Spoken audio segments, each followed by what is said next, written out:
warahmatullahi wabarakatuh. Perkenalkan, nama saya Imran Tahira dari kelas 11 Blaise Pascal. Saya akan menjawab pertanyaan dari uji kompetensi bab 2. 1. Apa yang dimaksud dengan demokrasi? Demokrasi adalah sebuah sistem yang digunakan dalam suatu negara dengan tujuan untuk melindungi hak-hak perorangan warga negara. Secara sederhana, demokrasi dapat dimaknai sebagai sistem pemerintahan yang diselenggarakan dari rakyat, oleh rakyat, dan untuk rakyat. 2. Menjelaskan macam-macam demokrasi. Berdasarkan penyaluran kehendak, terbagi menjadi 2 macam demokrasi, yaitu sebagai berikut. Yang pertama, demokrasi langsung. Maksudnya dalam sistem ini, semua warga negara terlibat langsung serta memiliki hak dalam pengambilan keputusan oleh pemerintah. 2. Demokrasi tidak langsung. Maksudnya kekuasaan tertinggi tetap berada di tangan rakyat, tetapi melalui perwakilan. Berdasarkan hubungan antar kelengkapan negara terbagi menjadi 4. Yang pertama, demokrasi perwakilan dengan sistem referendum.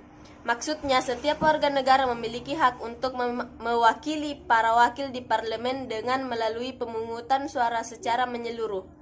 2. Demokrasi perwakilan dengan sistem parlementer di mana badan legislatif dan badan eksekutif memiliki hubungan yang erat.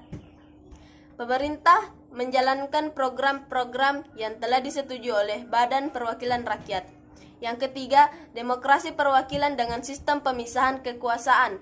Maksudnya kedudukan badan legislatif dan badan eksekutif berada di tempat yang terpisah dan tidak berkaitan secara langsung.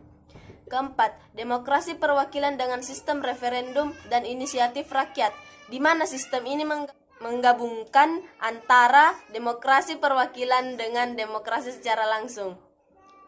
Sistem ini memiliki perwakilan di parlemen, akan tetapi tetap dikendalikan oleh rakyat melalui referendum. Berdasarkan prinsip ideologi terbagi menjadi 3 macam demokrasi, yaitu sebagai berikut. Demokrasi liberal, di mana sistem demokrasi ini memberikan hak kebebasan berpendapat kepada rakyat. Kedua, demokrasi rakyat, di mana sistem demokrasi dijalankan sesuai dengan paham sosialis atau komunisme. Sistem ini mendahulukan kepentingan negara dan kepentingan umum di atas kepentingan individu.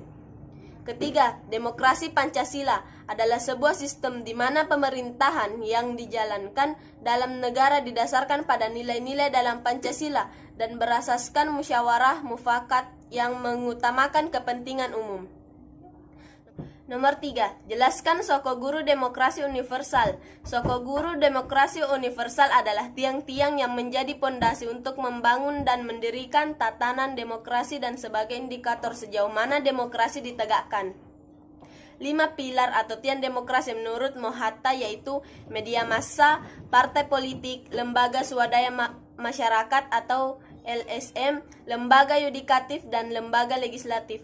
Sedangkan Sokoguru Demokrasi menurut Alamudi yaitu 1. Kedaulatan rakyat, 2. Kekuasaan mayoritas, 3. Jaminan hak asasi manusia, 4. Pemilihan yang bebas dan jujur, 5. Hak-hak minoritas, 6. Persamaan di depan hukum, 7. Proses hukum yang wajar, 8. Pemerintahan berdasarkan persetujuan dari rakyat, 9. Pembatasan pemerintah secara konstitusional, 10. Nilai-nilai toleransi, pragmatisme, kerjasama, dan mufakat, 11. Pluralisme sosial, ekonomi, dan politik. Nomor 4. Jelaskan bahwa nilai demokrasi Pancasila lebih unggul jika dibandingkan dengan demokrasi lainnya.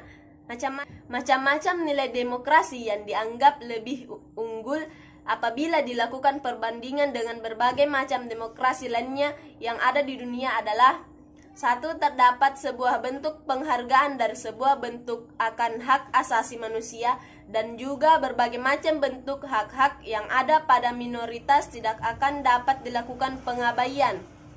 2. Lebih melakukan pendahuluan terhadap berbagai macam bentuk kepentingan yang dimiliki oleh masyarakat. Dalam hal tersebut, hak yang dimiliki oleh rakyat akan dilakukan pengakuan dan juga penghargaan. 3. Lebih melakukan pengutamaan terhadap berbagai macam bentuk musyawarah untuk mufakat dan kemudian akan lebih menggunakan berbagai macam bentuk suara yang dianggap lebih tinggi. 4. Terdapat sebuah kebenaran dan juga keadilan yang akan selalu dilakukan penjunjungan yang dianggap tinggi. 5. Lebih melakukan pengutamaan dari kejujuran dan sebuah niat yang baik. Nomor 5. Buktikan bahwa negara Indonesia adalah negara demokratis, baik secara normatif maupun empirik. Bukti normatif adalah bukti yang berupa doktrin tertulis yang berhubungan dengan data-data. Indonesia merupakan negara demokratis. Hal ini telah terbukti secara normatif, yaitu pada pembukaan Undang-Undang Dasar 1945 alinea keempat. Undang-Undang Dasar 1945 Pasal 1 Ayat 1. Undang-Undang Dasar 1945 Pasal 1 Ayat 2. Dari penjabatan bukti non-normatif di atas, disimpulkan bahwa negara Indonesia adalah negara kesatuan yang berbentuk republik, yang kekuasaan tertingginya berada di tangan rakyat dan pelaksanaannya diatur menurut Undang-Undang Dasar 1945. Bukti empirik adalah bukti yang berupa kenyataan atau bukti yang didapatkan langsung dari pelaksanaan di masyarakat. Indonesia merupakan negara demokrasi. Hal ini terbukti dengan adanya pemilu yang diadakan untuk membentuk pemerintah, baik pemerintah pusat maupun pemerintah daerah. Pembagian kekuasaan yang dijajarkan penguasa, legislatif, eksekutif, dan yudikatif. Dan pertanggungjawaban pemerintah yang dilakukan secara terbuka oleh pemerintah dalam jangka waktu tertentu. Nomor 6. Kemukakan prinsip-prinsip yang perlu dilaksanakan untuk mewujudkan kehidupan yang demokratis. Prinsip-prinsip yang perlu dilaksanakan untuk mewujudkan kehidupan yang demokratis. Berikut adalah prinsip yang dimana dapat digunakan untuk mewujudkan kehidupan yang demokratis. 1. Negara berdasarkan konstitusi. Negara demokrasi sendiri memiliki arti adalah di mana pada sebuah negara yang di mana pemerintah dan juga masyarakatnya membuat konstitusi di mana hal itu menjadi sebuah pedoman dan dasar pada sebuah penyelenggaraan untuk kehidupan pada sebuah negara yang di mana bersifat berbangsa dan juga bernegara.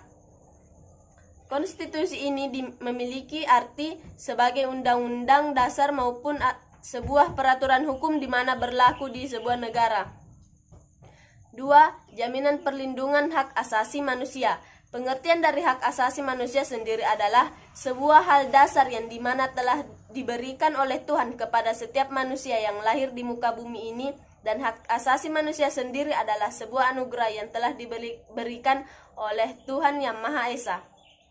Hak asasi manusia sendiri di sini juga mencakup terhadap hak untuk tetap hidup, hak untuk memilih agama dan menentukan memeluk agama, hak untuk memiliki kebebasan untuk berserikat, hak untuk berkumpul, dan juga hak untuk mengeluarkan sebuah pendapat.